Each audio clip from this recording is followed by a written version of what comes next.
Conservatives. Very uptight, conservative political types. Any who have spoken out against weed. Yes, but that's all I can say. Do you ever talk politics with them? Yes, all the time.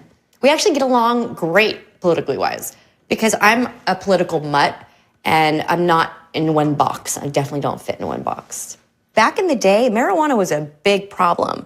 I don't even remember talking about other drugs. To me, it was like, really stay off weed. Weed's gonna ruin your life. I realized that when I were to smoke a joint, I was still in control and relaxed and I would have a good time. But if I were to drink alcohol, I felt like I was more likely to do something really stupid. I thought the medical was a joke, to be perfectly honest. That was my attitude. Then my friend, they gave him 4 months to live, put him on a really crazy high dose of chemo and said, keep your fingers crossed. He was taking the pills and he was throwing up every 5 minutes. And after 2 weeks, he just really gave up on life and called me, not to say hi, but, hey, do you guys have a gun I could borrow? I said, for what? And he goes, well, I have $50,000 in my bank account and I've already spent $10,000 on this chemo. I'm throwing up every pill. If I continue to take it, I will be completely broke and I will be dead in 4 months and my wife will be left destitute. And I would instantly just burst into tears. And I said, we have to do something. You can't just kill yourself. Although she didn't know much about the pot world, Dina tracked down a joint with the hope it would help her friend. He was sitting like this with a pot in front of him, just throwing up. And he sat up and he goes, this is amazing. And he took another hit and he goes, I didn't throw up.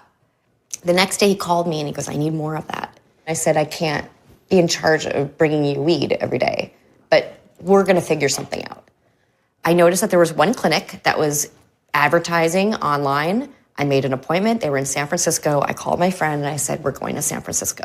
We finally saw the doctor. He spent 8 minutes with my friend, I timed it. He said, your friend has cancer. I mean, boom, what's his name? What's his, have him sign this. And I just said, there's a lot of people in Southern California that have cancer, that have AIDS, that have all sorts of ailments that need this. Why are there no doctors down there? And he said, well, everyone's scared because we're afraid we could lose our license for doing this. That's when I realized that we had to do something. We passed a law to make this accessible for these people. Why is this so hard? Why is this so difficult? I feel like I'm the only person that's trying to find a doctor to write a recommendation for someone so he doesn't go to jail when people are just smoking freely and breaking the law. I'm trying to do it right. Dina saw an opportunity to help medical marijuana reach more people who had a legal right to it. She set up shop in the lobby of a hotel where patients could apply for a cannabis prescription. From there, I asked the doctor if he would come down to LA and work with us. He said yes. So he started coming down. I couldn't afford an office. So I went to the Radisson Hotel, I used their lobby, and from there, every single patient that would come in and get their doctor's note would say, okay, well, where do I get my weed now?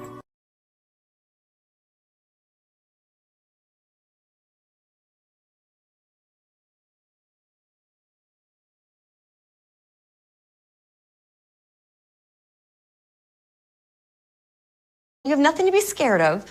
And you said, hit this and hit this now. And I took it from you and I hit it.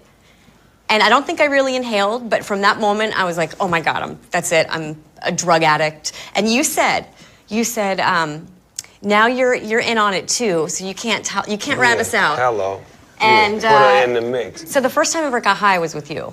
Oh wow. You're welcome. Yeah, thanks a lot.